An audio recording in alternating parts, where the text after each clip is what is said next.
Tarbiyah Sunnah Channel. Lillah, nyunnah, merenah. Assalamualaikum warahmatullahi wabarakatuh. Innal hamdalillah hamdan katsiran thayyiban barakan fih kama yuhibbu rabbuna wa yardah.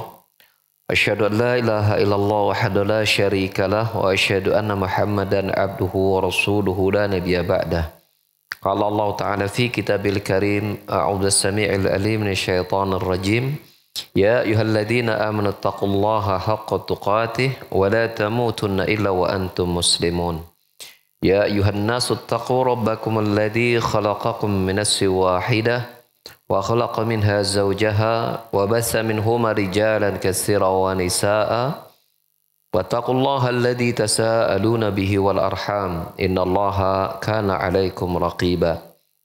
Ya ayyuhalladzina amanu taqullaha wa qulu qawlan sadida yuslih lakum a'malakum wa yaghfir lakum dhunubakum wa may yuti'illaha wa rasulahu faqad faza fawzan 'azima amma ba'd.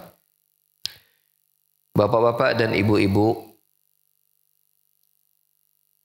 ikhwan maupun akhwat para pendengar dan pemirsa yang bergabung di Tarbiyah Sunnah Media, baik di 1476 AM-nya maupun melalui channel YouTube, Instagram dan Facebook Tarbiyah Sunnah yang semoga Allah rahmati kita semua. Di kajian rutin kita di Rabu sore di Masjidil Khattab Batu Jajar Bandung ini kita masih membahas atau melanjutkan kajian tafsir atau lebih tepatnya membacakan ya kandungan-kandungan makna yang terdapat di dalam surat Al-Baqarah yang kita sudah menginjak pada ayat yang ke-128. Yang ini kita mengambil tafsir Syekh Muhammad bin Shalih Al-Utsaimin dan juga beberapa kita pilihkan juga kitab tafsir yang bisa kita hadirkan, di antaranya Tafsirul Katsir dan yang lainnya. Di ayat yang ke-128 ini Allah Subhanahu wa taala berfirman, "A'udzusyaitonir rajim. Rabbana waj'alna muslimaini lak wa min dzurriyyatina ummatan muslimatan lak wa arina manasikana wa tub 'alaina innaka antat tawwabur rahim." Artinya yaitu Nabi Ibrahim dan Nabi Ismail, yang mana pada ayat yang sebelumnya kita sudah menjelaskan doa yang dibaca oleh Nabi Ibrahim dan anaknya Ismail tatkala berhasil meninggikan pondasi bangunan Ka'bah, ya wa idz yarfa'u Ibrahimul qawa'ida minal baiti wa Ismail Rabbana taqabbal minna innaka antas samiul alim. Mereka berdoa kepada Allah, Rabbana taqabbal minna innaka antas samiul alim. Ya Rabb kami, terimalah amalan kami, sesungguhnya Engkau Maha mendengar lagi Maha mengetahui. Maka mereka berdua melanjutkan lagi doa berikutnya. Berbunyi, Rabbana ya Rabb kami waj'alna muslimaini lak. Jadikanlah kami berdua ini dua hambamu yang muslim. Wa min dzurriyyatina ummatan muslimatan lak. Demikian juga jadikan anak-anak keturunan kami sebagai umat yang juga berserah diri kepadamu ya Allah. Wa arina manasikana, dan tampakkanlah kepada kami, maksudnya jelaskanlah kepada kami tempat ibadah kami hingga kami bisa memandangnya, melihatnya. Wa tub 'alaina, dan berikanlah tobat kepada kami. Innaka antat tawwabur rahim, sesungguhnya Engkau Maha penerima taubat dan Maha penyayang. Doa ini sebagaimana kita sampaikan tadi barusan, ini masih berhubungan dengan doa yang sebelumnya, yaitu doa Nabi Ibrahim dan Ismail agar Allah menerima amalan mereka. Yaitu diikuti dengan doa, ya Allah jadikan kami berdua, ya, seiring engkau menerima doa kami, yaitu sebagai dua hambamu yang muslim, yang berserah diri kepadamu. Demikian pula keberadaan anak-anak keturunan kami. Jadikanlah mereka umat yang juga berserah diri kepadamu. Ya, di sini Nabi Ibrahim menggunakan wa min dzurriyyatina, dan di antara anak keturunan kami. Artinya tentu di situ ada anak-anak keturunan dari Nabi Ibrahim. Ya, Nabi Ibrahim yang nanti tentu tidak ngejalur seperti ngejalurnya Nabi Ismail. Kita tahu bahwasanya jalur anak keturunan Nabi Ismail menjadi hamba-hamba yang bersadiri kepada Allah Subhanahu wa taala, itu nanti akan berujung menjadi seorang nabi yang terakhir, yaitu Nabi Muhammad sallallahu alaihi wasallam. Berbeda dengan, ya, anak Nabi Ibrahim pada jalur yang lain, ya, yaitu bernama apa? Yaitu Ishak. Jadi dua anak Nabi Ibrahim itu ada Ismail, ada Ishak. Dari ibu yang sama atau dua ibu yang berbeda? Dua ibu yang berbeda. Ismail siapa ibunya? Hajar. Di kita suka ditambahkan Siti, Siti Hajar. Kalau bahasa Arabnya mah nggak ada. Ya. Sedangkan Ishak itu dari jalur siapa ibunya? Siapa? Saroh. Ya. Dari Hajar lahir Ismail. Dari Saroh lahir Ishak. Ishak ini nanti punya anak. Namanya siapa? Yakub.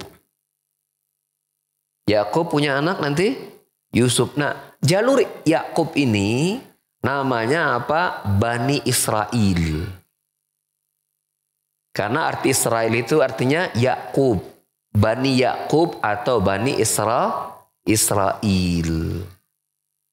Makanya sampai-sampai para ulama ada yang mengingatkan, ya, hendaklah kita tidak mencela Israel.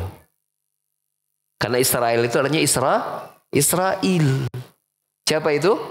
Nabi Yakub. Bila kita ingin celah, jangan Israelnya, tapi apa? Yahudi Palestinnya. Dan memang demikianlah, dari jalur Bani Israel ini muncul keturunan Yahudi dan Nasrani. Dari jalur Ishak, Yakub. Nah, Yakub ini Bani Israel namanya. Yahudi dan Nasrani di sini cabangnya. Sedangkan dari Ismail turun nabi hanya satu doang. Siapa itu?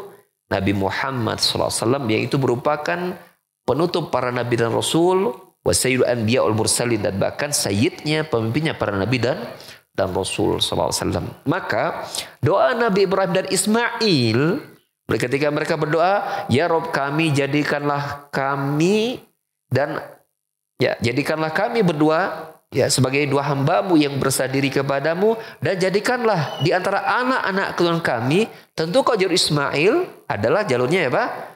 Jalurnya Nabi Muhammad SAW dan umatnya.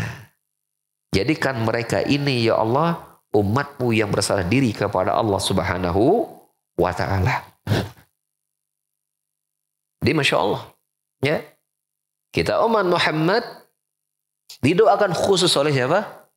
Oleh Nabi Ibrahim dan Ismail.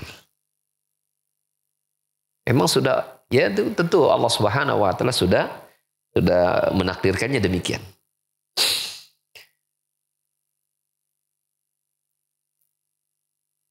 Lanjutan isi doa dari kedua nabi ini, wa arina manasikana, dan tampakkanlah kepada kami, ya Allah, ya Rabb, mansakana.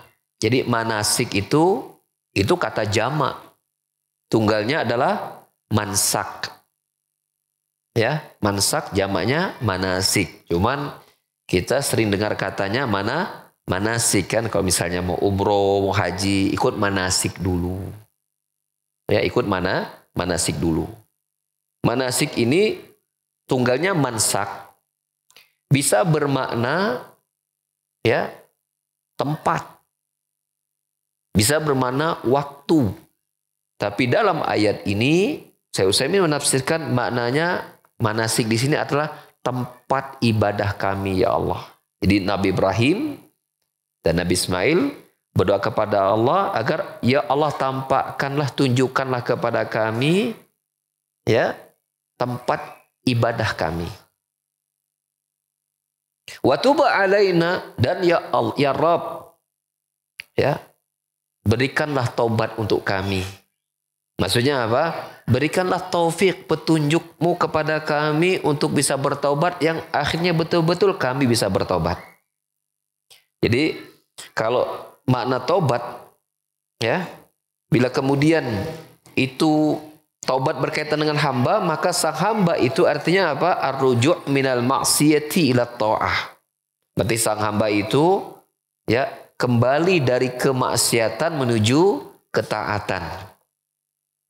Kembali dari kemaksiatan menuju ketaatan.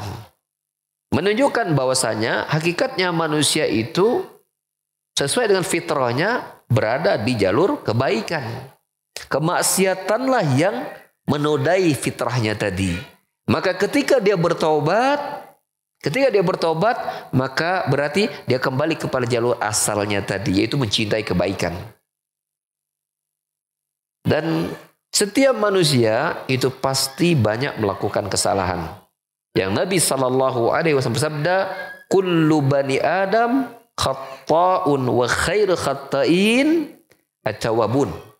Setiap anak-anak keturunan Nabi Adam, dari keturunan manusia maksudnya, artinya diterjemahkan setiap anak-anak manusia, setiap manusia ya khatta'un. Khata' itu ya isim mubalaghah, artinya yaf'aluna khata'an. Jadi melakukan kesalahan, dosa itu mesti berulang. Itu sifat manusia. Jadi nggak ada manusia yang tidak melakukan dosa. Tidak ada manusia yang tidak melakukan dosa. Ya, mesti ada yang melakukan dosa.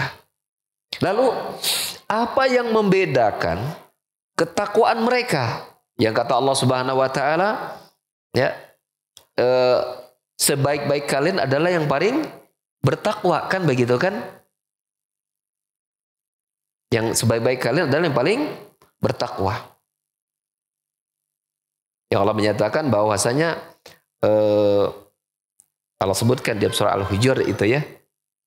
Inna khalaqnakum min dzakari wa unsa wa ja'alnakum syu'uban wa qaba'ila ta'arafu. Inna akramakum indallahi atqakum. Sesungguhnya kami, kata Allah, telah menciptakan kalian itu apa? Berpasangan laki dan perempuan. Wa ja'alnakum syu'uban wa qaba'ila, dan kami jadikan kalian itu berbangsa-bangsa dan bersuku-suku. Suku tadi suku bahasa Indonesia ya, bukan suku bahasa Sunda. Berbangsa-bangsa dan bersuku-suku. Lita'arafu, agar kalian bisa saling apa? Mengenal satu dengan yang lain. Sehingga dalam penciptaan manusia, di antara tujuan Allah menciptakan mereka dengan berbagai macam ragam perbedaan, mulai dari bahasa, dari warna kulit, ya, dari budaya yang berbeda-beda. Itu untuk saling kenal mengenal, bukan kemudian untuk saling apa? Arogansi, kesukuan. Nah, arogansi itu? Arogansi itu apa ya bahasa Indonesianya ya? Sombongan gitu ya, keangkuhan ya.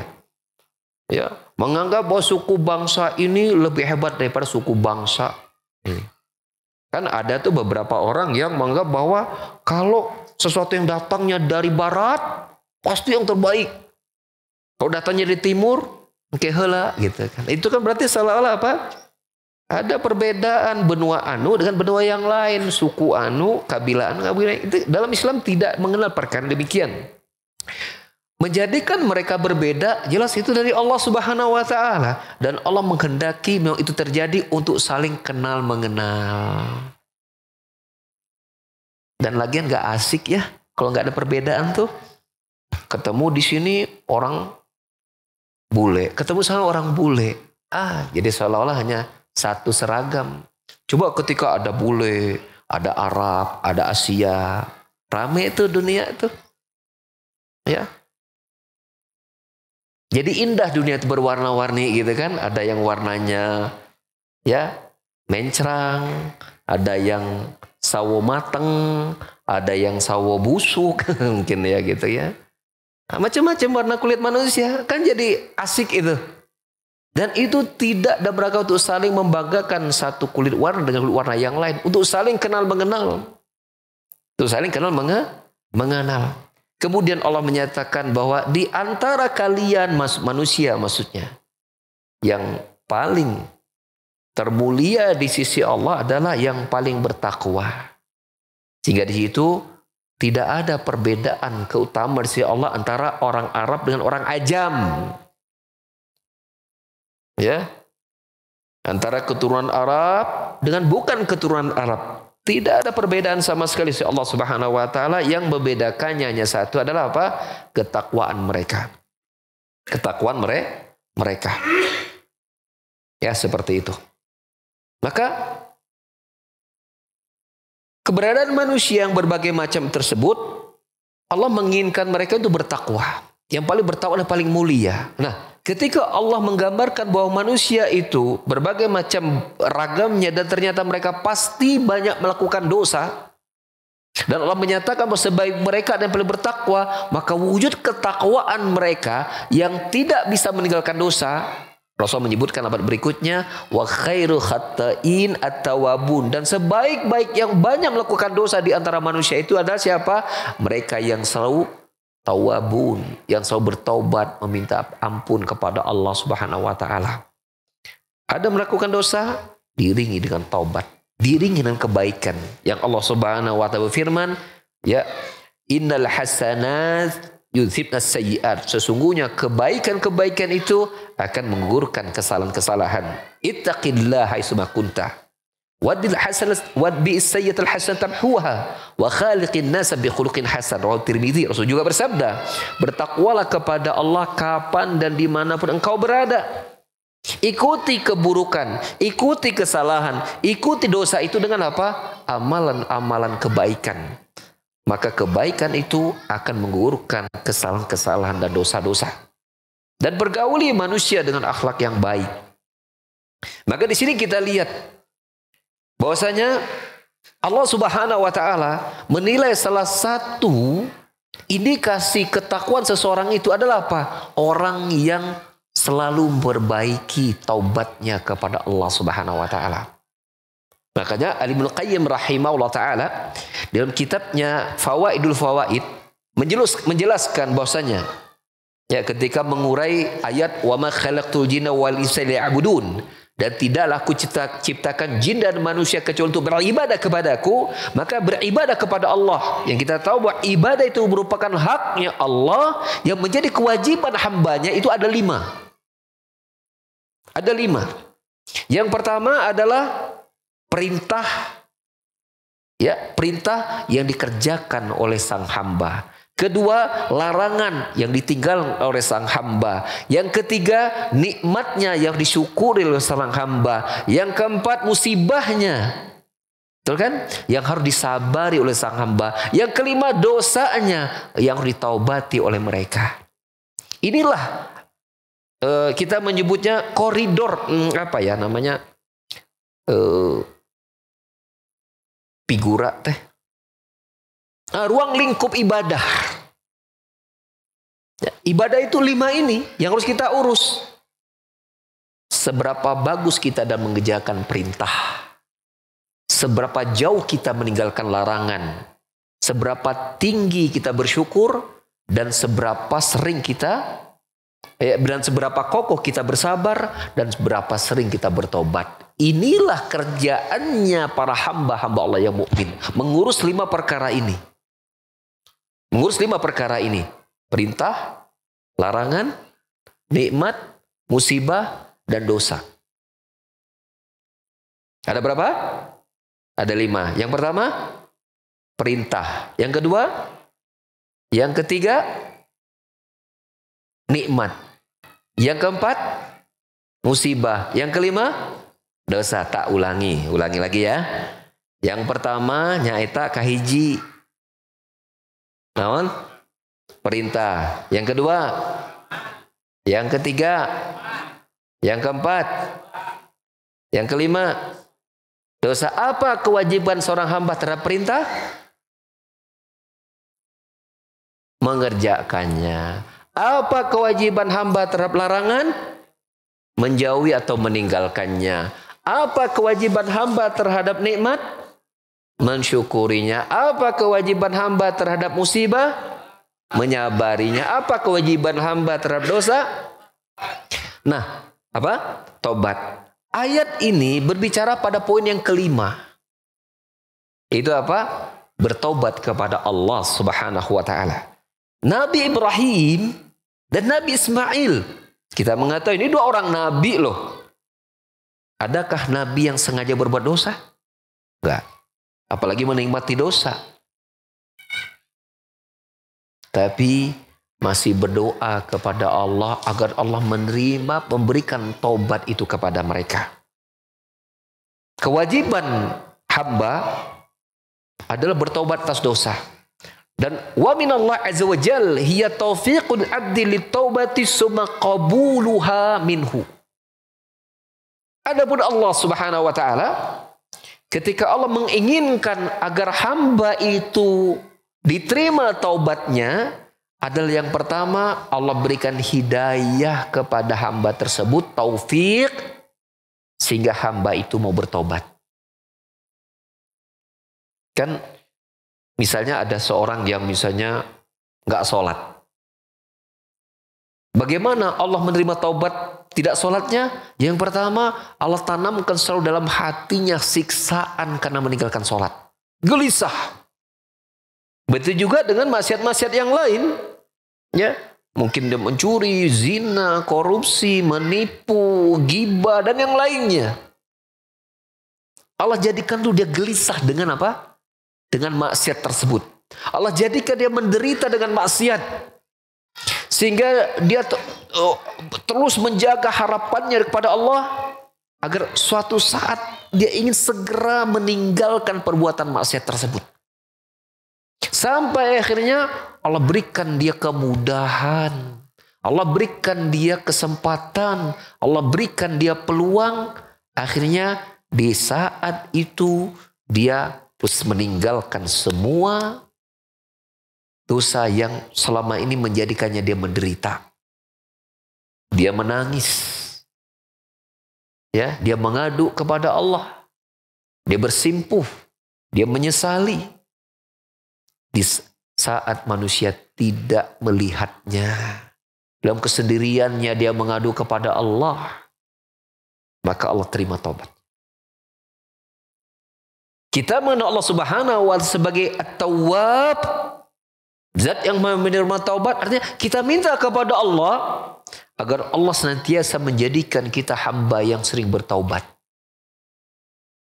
Hamba sering bertaubat. Mengapa? Karena kita tahu kemuliaan manusia itu ada pada 5 perkara yang kita sebutkan tadi. Salah satunya apa? Mereka yang selalu memperbaiki taubat mereka. Karena berbuat dosa sebuah kemestian. Lalu bertaubat kepada Allah Subhanahu wa taala. Ya. Allah membentangkan tangannya di siang hari untuk menerima taubat hamba-hambanya yang berbuat dosa maksiat di malam hari. Allah membentangkan kedua tangannya di malam hari untuk menghapuskan dosa dan menerima taubat hamba-hambanya di siang hari. Allah menerima taubat hambanya selama hamba itu ya belum sakaratul maut. Innallaha yaqbalu taubata 'anil 'abdi ma lam yugharghir. Allah akan menerima taubat hambanya selama dia belum gharghir, ngorok, sebelum ngorok. Gharghir. Jadi ketika orang yang mau meninggal itu biasanya ada suara ngorok tuh. Kalau sudah begitu, itu dia bertobat. Kan kalau waktu ngorok kan dia mungkin ada kesadaran ya, masih hidup kan. Tapi ketika dia ingin bertobat saat itu, Allah sudah tidak terima lagi. Tapi sebelum ngorok itu tiba dia bertobat, maka ya itu malah pertanda Allah menginginkan surga buat hamba tersebut. Karena apa? Wafatnya dalam keadaan sedang bertobat kepada Allah Subhanahu wa ta'ala. Dan kita tahu, taubat itu menghapuskan semua dosa dan melahirkan pahala. Ketika orang berbuat dosa tuh, dia bertobat. Kan Allah jadikan nol tuh dosa-dosanya. Apakah kemudian pahalanya enggak ada? Pahalanya terisi. Karena taubat adalah amalan kebaikan. Nah kembali para jamaah sekalian. Bahwa orang mukmin adalah orang yang selalu mengurus pertaubatannya kepada Allah. Siang dan malamnya. Pagi dan petangnya. Bila kedua orang Nabi yang mulia ini, Nabi Ibrahim, Nabi Ismail dan anaknya, masih meminta kepada Allah, ya Allah berikanlah taubat kepada kami. Wa tub alaina artinya, ya Allah berikanlah taufik kepada kami sehingga kami bisa bertobat dan terimalah taubat tersebut. Bila mereka berdua masih mengemis itu kepada Allah, kemudian orang, apalagi kita. Apalagi kita.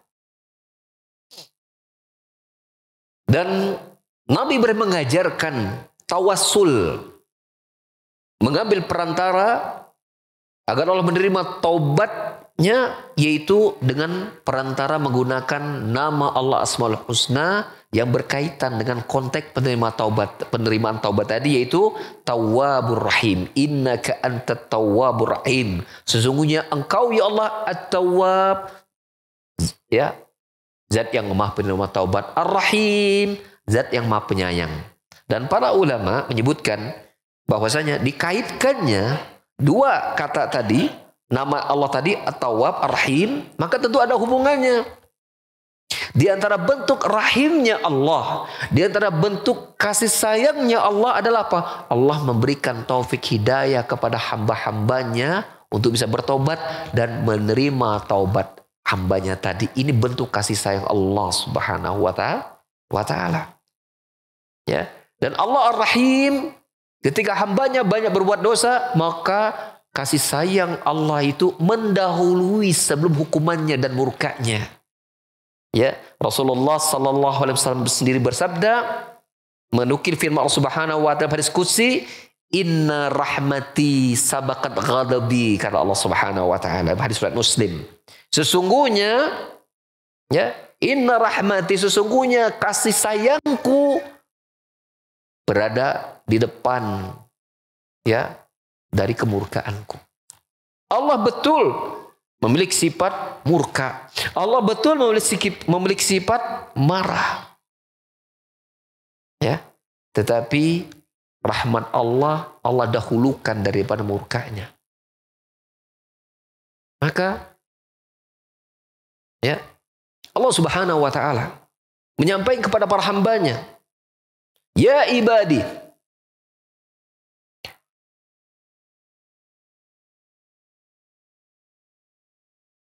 kalau wahai para hambaku, jika seandainya kalian mendatangiku, ya ibadi lau ataitani biqarabil ardi khataya summa laqitani walam tusyriku bi syai'a la ataituka maghfiratan. Ya. Wahai para hambaku, seandainya engkau mendatangiku dengan membawa dosa sepenuh bumi, sepenuh jagat raya, dalam keadaan engkau tidak menyekutukanku dengan sesuatu pun, maka aku akan datangkan ampunan untuk kalian sepenuh bumi itu pula, sepenuh jagat raya itu pula. Lihatlah Allah Subhanahu wa ta'ala. Ya. Ketika asalkan hamba tersebut tidak berbuat syirik yang membuatnya keluar dari agama Allah Subhanahu wa ta'ala, dosanya sebesar dan sebanyak apapun, Allah akan mengampuni hamba tersebut.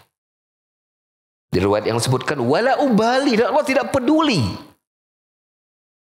Mau sebesar apa dan sebanyak apapun dosanya, selama matinya dalam keadaan dia tidak berbuat syirik, Allah pasti akan apa? Ampuni hamba tersebut. Loh, tapi kan ada ancaman neraka juga Pak Ustadz untuk mereka yang berbuat dosa. Betul. Tapi bentuk kesayangan Allah Subhanahu wa taala, Allah pun bisa mengampuni dosa-dosanya dan langsung memasukkannya surga, atau Allah cuci dosa-dosanya tersebut di neraka untuk tidak diabadi Allah Subhanahu wa taala, tapi kemudian Allah masukkan dia ke dalam surga untuk selama-lamanya. Itu pun bentuk kasih sayang Allah Subhanahu wa taala.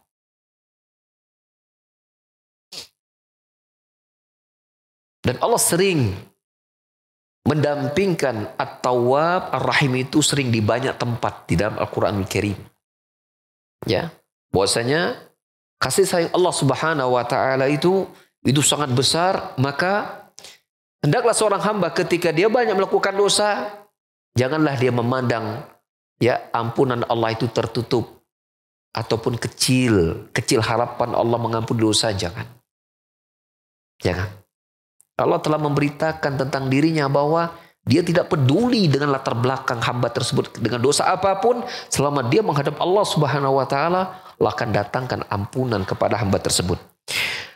Ayat ini memberikan beberapa faidah buat kita. Kata Syekh Muhammad bin Shalih Al Utsaimin, yang pertama, wa min fawaidil ayati syiddatu iftiqaril insani ila rabbih, haitsu karrara kalimata rabbana wa inu bihajat ila rubiyyatillahi al-khassati allati taqtadi hidayatan khassatan. Yang pertama adalah menunjukkan akan betapa butuhnya hamba tersebut kepada Rabb-nya. Karena Allah dalam Al-Quran sering mengulang-ulang ketika hamba itu meminta kepada Allah dengan lafaz apa? Ya Rabbana, Rabb. Ya Rabbana. Ya.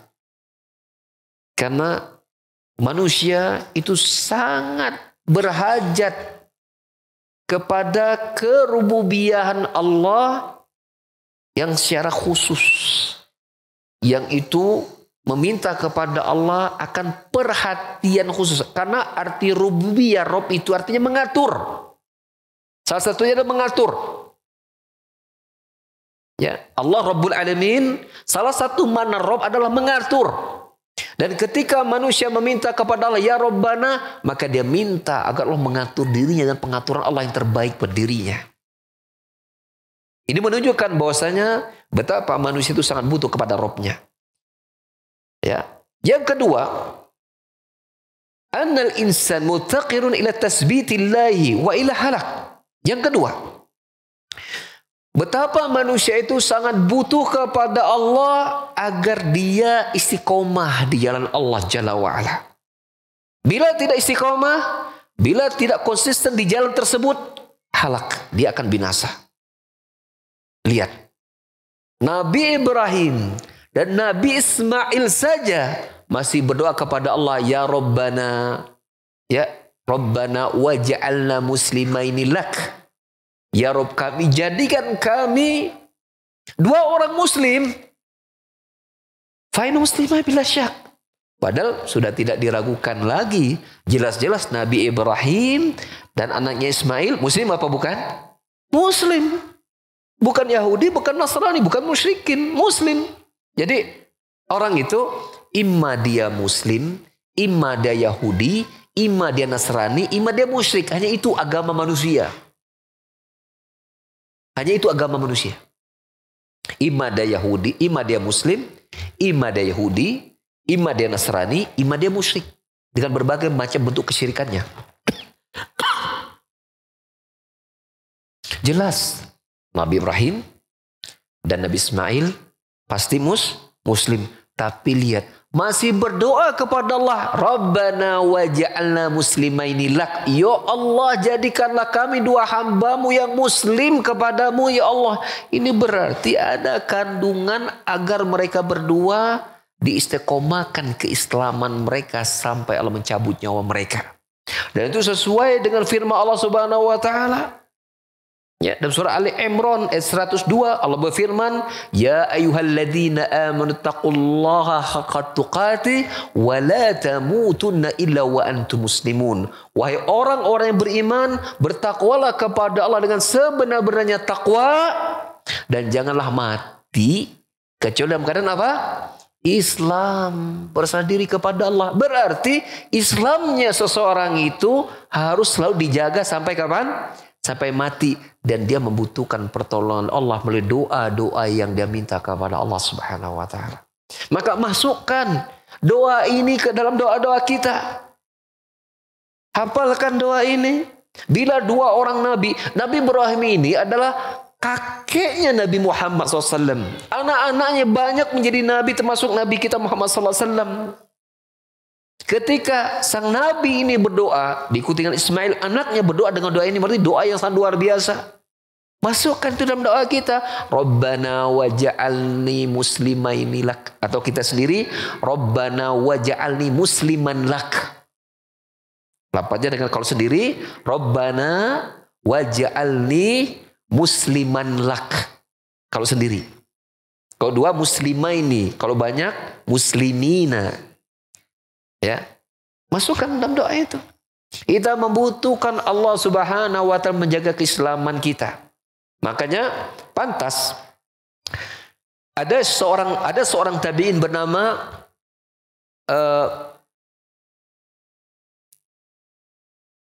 saya lupa.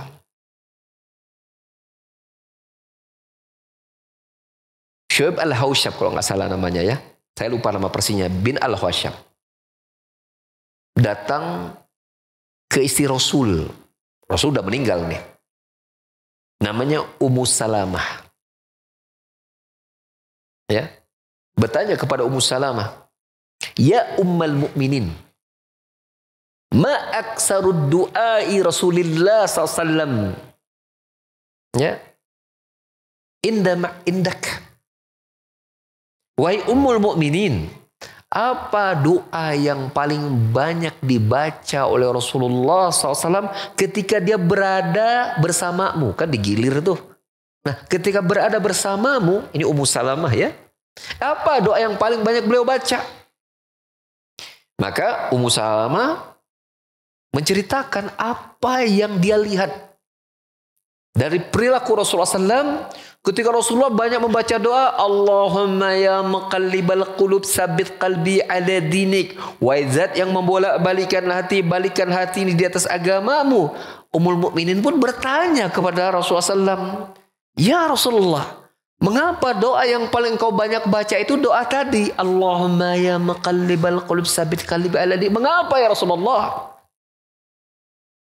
Ya, maka Allah berkata, "Ya Ummul Mukminin, ma min ibni Adam illa qalbahu ya fi usbu'aini min asabi'ir rahman atau asabi'illah. In syaa aqama wa in syaa zagh." Wahai ya Ummu Salamah, sesungguhnya tidaklah seorang manusia kecuali hatinya berada di antara dua jemari dari jemari-jemari Allah. Bila Allah berkehendak, Allah akan jadikan hati itu istiqomah di atas ketaatan kepada Allah tentunya. Bila Allah berkehendak, Allah palingkan dia dari ketaatan kepada Allah Subhanahu wa taala. Makanya Mu'ad bin Jabal ketika menafsirkan ayat Allah Subhanahu wa taala dalam surah Ali Imran, Rabbana la tuzigh qulubana ba'da idh hadaitana. Ya. Innaka antal wahhab, ya Rabb kami, janganlah engkau palingkan hati kami setelah engkau berikannya petunjuk. Sungguhnya engkau maha pemberi ya Allah, jangan engkau palingkan ya Allah setelah hati ini mendapat petunjuk ya Allah, jangan ya Allah. Artinya minta kepada Allah agar Allahumma sabbitna ya al-huda. Artinya, ya Allah, kokohkanlah hidayah-Mu selalu ada pada kami, ya Allah. Jadikan kami bisa mengikuti selalu agama-Mu, ya Allah. Doa agar istiqomah. Dan ini, adab ini, isi doa ini diajarkan oleh siapa? oleh Nabi Ibrahim dan Nabi Ismail dengan doa, Rabbana waj'alna muslimaini lak ya Rabb kami. Jadikanlah kami ini dua orang muslim. Padahal dia sudah muslim.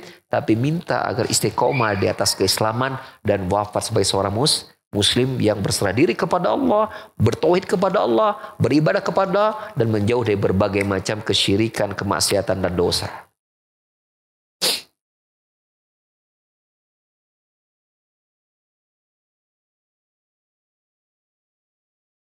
Bahkan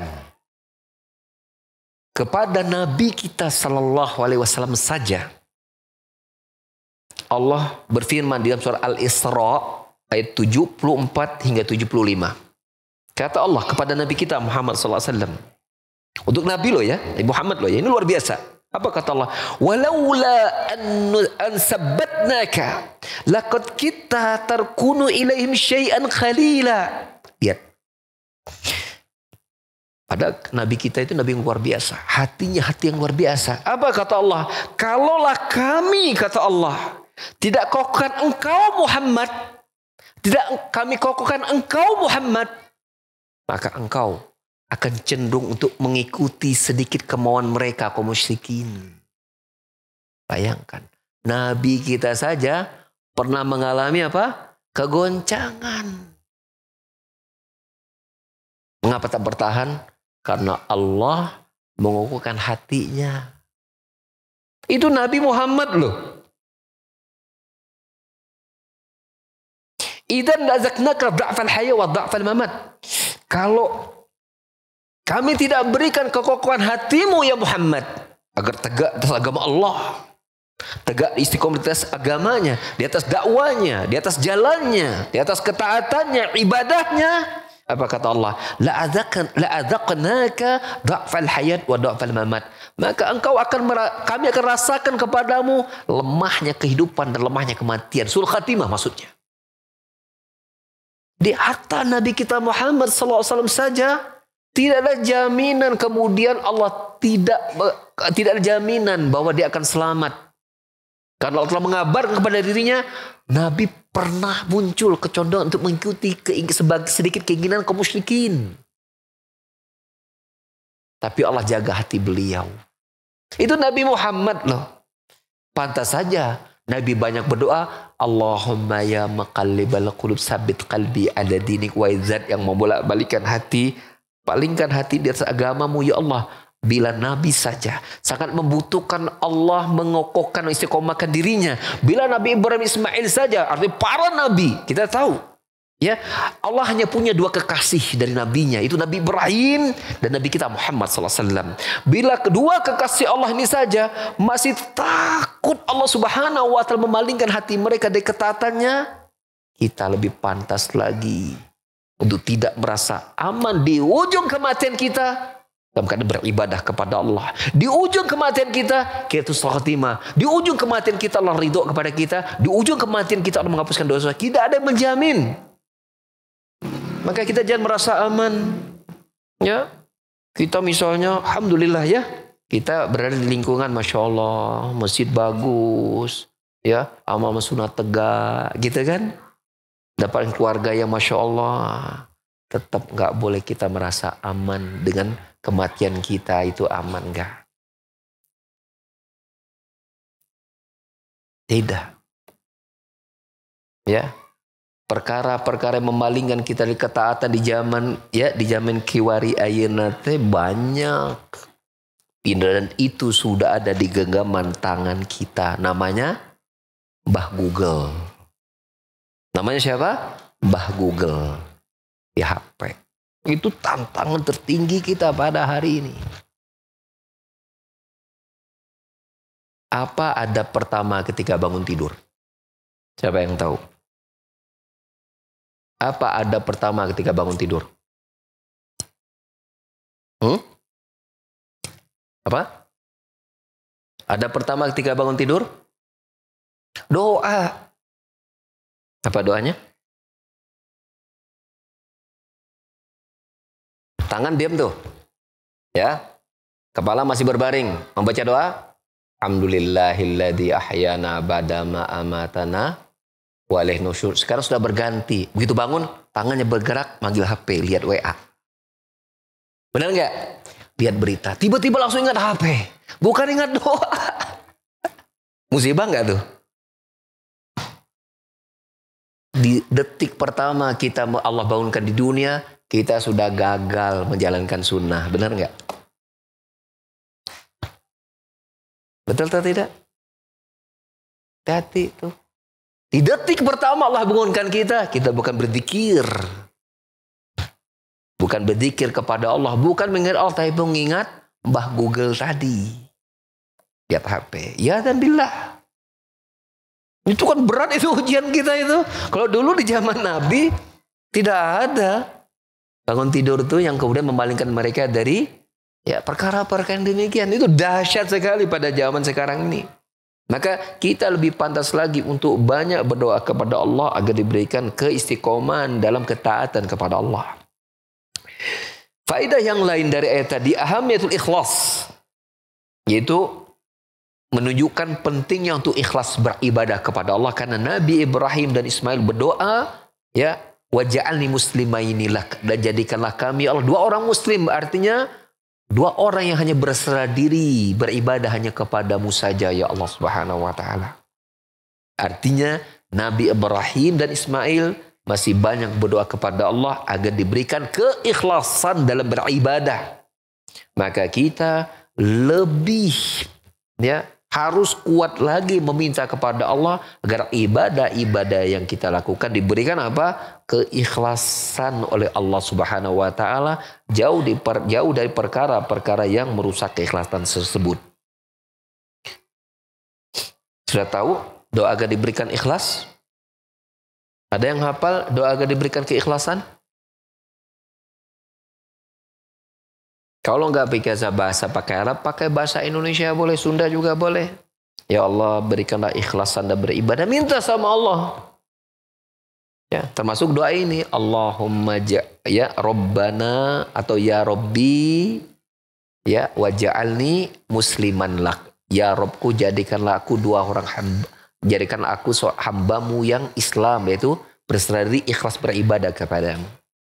Ya, atau dengan doa Allahumma a'inni ala dzikrika wa syukrika wa husni ibadatik. Itu pun mengandung doa agar diberikan keikhlasan dan ibadah kepada Allah. Apa doanya tadi? Allahumma a'inni ala dzikrika wa syukrika wa husni ibadatik. Pada tiga permintaan tadi, mana doa yang meminta keikhlasannya? Zikrika, syukrika, atau husni ibadatik? Husni ibadatik. Bagusnya ibadah kepadamu. Dan ibadahnya dikatakan bagus bila memenuhi dua syarat. Pertama ikhlas, dua mengikuti Nabi. Mutaba'ah. Dikatakan ibadah itu bagus dan diterima oleh Allah Subhanahu wa ta'ala.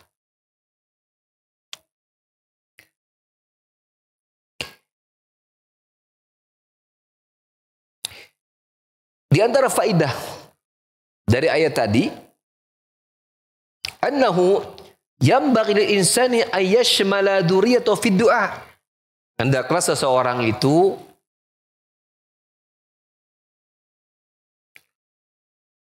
memasukkan dalam doanya untuk kesolehan anak keturunannya. Ada yang hafal doanya? Rabbana hablana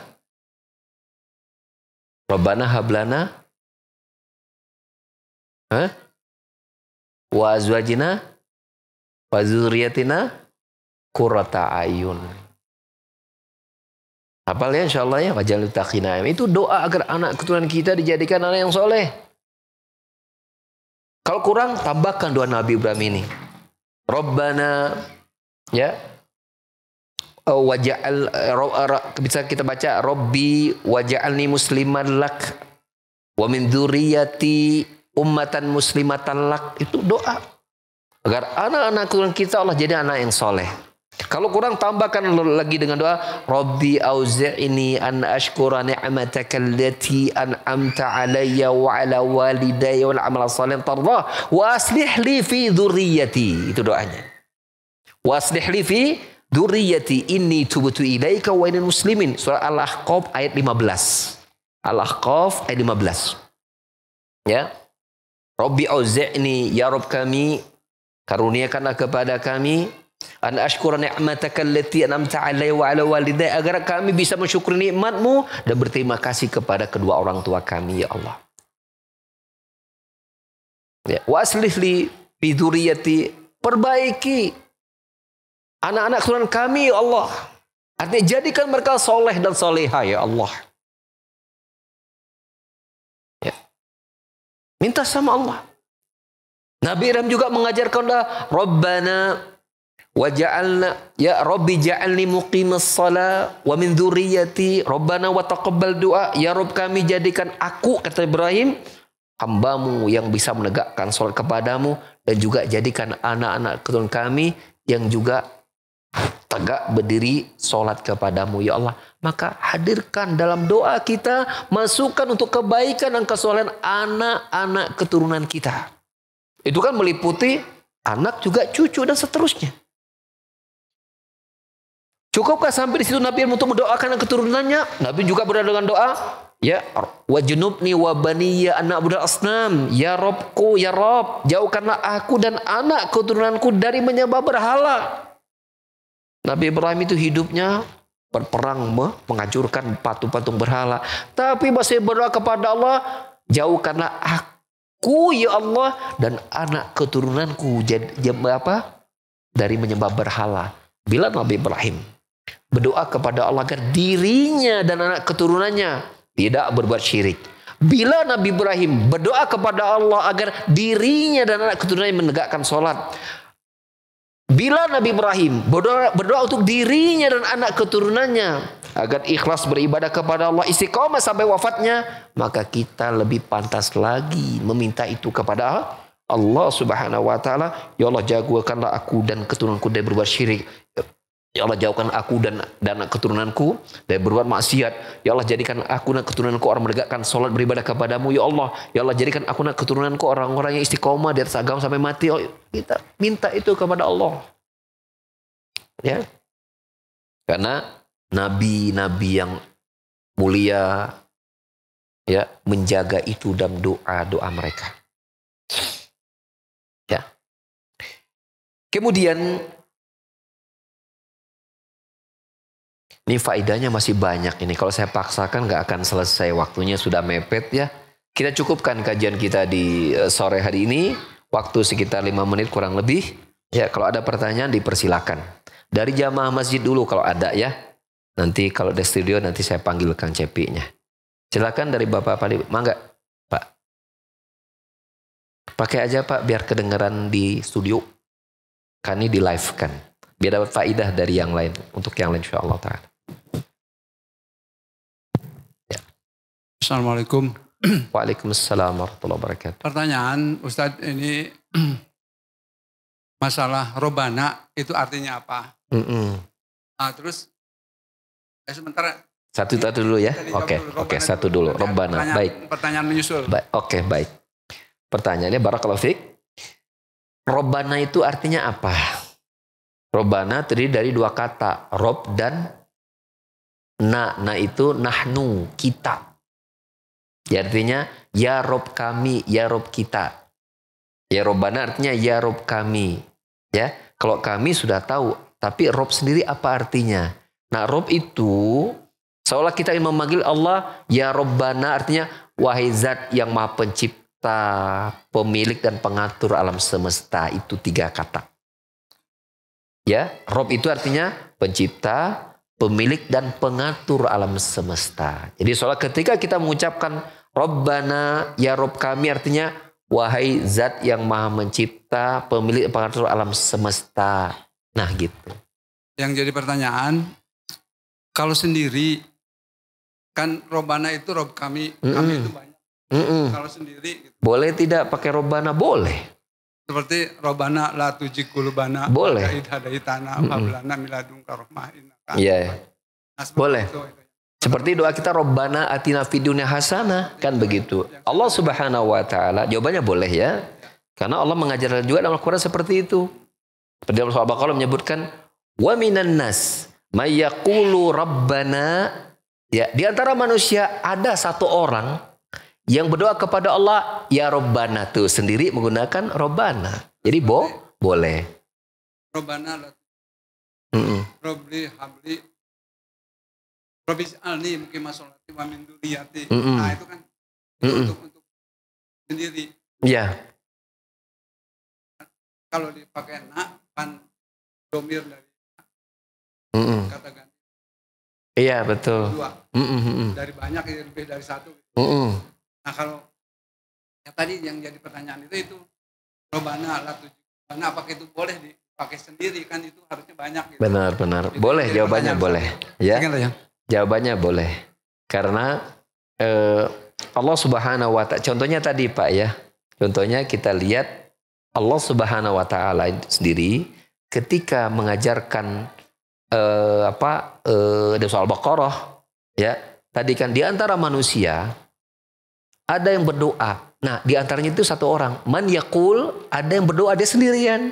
Berdoa, Rabbana atina wa ma fil akhirati min khalaq. Dia minta hanya kebaikan dunia saja. Dia hanya minta dunia saja. Kebaikannya enggak dia minta di dunia itu. Rabbana atina fid dunya wa ma fil akhirati min khalaq. Padahal dia sendiri. Allah sambung ayat berikutnya, wa minhum may yaqulu rabbana atina fid dunya hasanah wa fil akhirati hasanah wa qina adzaban. Surah Al-Baqarah itu.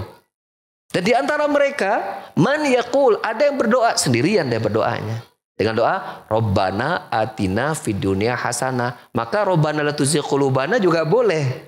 Itu menjadi dalilnya. Jadi tidak menjadi masalah. Tidak menjadi masalah, ya. Karena Allah juga mengajarkan cara seperti itu dalam Al-Qur'an. Padahal dia berdoanya sendiri, tapi menggunakan lafaz Rabbana tidak jamak tadi. Jadi intinya enggak jadi masalah. Pertanyaannya, boleh enggak kita ganti dengan lafaz sendiri? Jawaban juga boleh. Itu boleh. Cuma ketika kita dapatkan lafaz itu dipilih oleh Allah itu lebih baik. Nah begitu.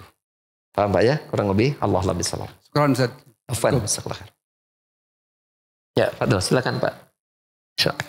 Waalaikumsalam warahmatullahi wabarakatuh. Sifat tangan bagi Allah. Jalan sifat tangan bagi Allah. Ya. Baik. Cara memahaminya gini. Bapak mau tanya Pak, saya mau tanya. Bapak jawab ya. Allah itu ada atau tidak? Ada. Adanya Allah seperti apa? Enggak tahu. Wallahu a'lam. Nah, manusia ada enggak? Ada. Apakah adanya manusia sama dengan adanya Allah? Oh tentu saja ada manusia karena ada Allah. Maksudnya, apakah adanya manusia itu sama dengan lafaz adanya untuk Allah? Sama enggak? Tidak kan? Kita menyatakan Allah ada, manusia juga ada. Tapi adanya Allah seperti apa kita tidak tahu. Ya. Kita mengatakan adanya manusia seperti wujud manusia. Tapi untuk Allah tidak bisa kita bayangkan sama sekali. Pertanyaan kedua. Allah mendengar tidak? Ya, mendengar. Manusia mendengar tidak? Ya. Apakah mendengarnya Allah bisa kita bayangkan? Oh, tidak. Tapi kita tetapkan nggak Allah mendengar? Kita tetapkan. Berarti Allah mendengar, tapi kita tidak tahu bagaimana hakikat mendengarnya. Maka begitulah Allah punya tangan, iya. Ya. Tapi kayak apa hakikatnya? Allahu a'lam, kita tidak tahu. Ya. Tapi kita meyakini Allah punya tangan. Nah begitu cara kita mengimani tangannya Allah Subhanahu Wa Taala. Kita imani Allah punya tangan, tapi kita tidak tahu dan tidak boleh membayangkan apapun tangan dengan gambaran kita sebagai manusia. Tapi kita tetapkan Allah punya tangan sebagaimana tadi Allah mendengar. Ya. Tapi kita tidak samakan dan bahkan kita tidak tahu cara mendengarnya Allah karena kita tidak dikasih informasi oleh Allah tentang hakikat mendengarnya Allah. Tapi kita imani Allah mendengar. Nah seperti itu pula lah ketika kita mengimani bahwa Allah punya tangan. Kita tidak mendapatkan informasi dari Allah tentang rincian tangan Allah seperti apa, nggak ada. Tapi Allah berfirman demikian bahwa Allah memiliki tangan. Allah berfirman misalnya yadullahi mabsutatan. Ya, ketika orang Yahudi berkata bahwa kedua tangan Allah itu terbelenggu, maghlulatan, maka Allah membantah mereka dengan mengatakan bal yadahu mabsutatan, bahkan kedua tangan Allah itu terbentang. Kita tetapkan bahwa kedua tangan Allah terbentang, tapi kita tidak tahu hakikat terbentangnya kayak apa. Sebagaimana kita tidak tahu hakikat adanya Allah seperti apa, zatnya Allah seperti apa, mendengarnya Allah seperti apa, melihatnya Allah seperti apa. Nah, seperti itulah cara kita mengimani sifat-sifat Allah padahal seperti kayak sama dengan manusia pada tidak sama. Jadi bila Bapak bertanya, tolong jelaskan tangan, nggak tahu tangan Allah kayak apa. Iya, tapi kita imani Allah punya tangan. Nah, seperti itu. Bisa dipahami? Bisa, Pak. Alhamdulillah. Terima kasih. Oke. Dari ibu-ibu kalau ada, kalau tidak ada kita tutup ya. Ya, sudah cukup sore, kita tutup saja kajian kita di sore hari ini. Jazakallahu khairan wa barakallahu fikum. Subhanakal hamdika asyhadu an la ilaha illa anta astaghfiruka wa atubu ilaik. Wa akhiru da'wana alhamdulillahirabbil alamin. Wassalamualaikum warahmatullahi wabarakatuh.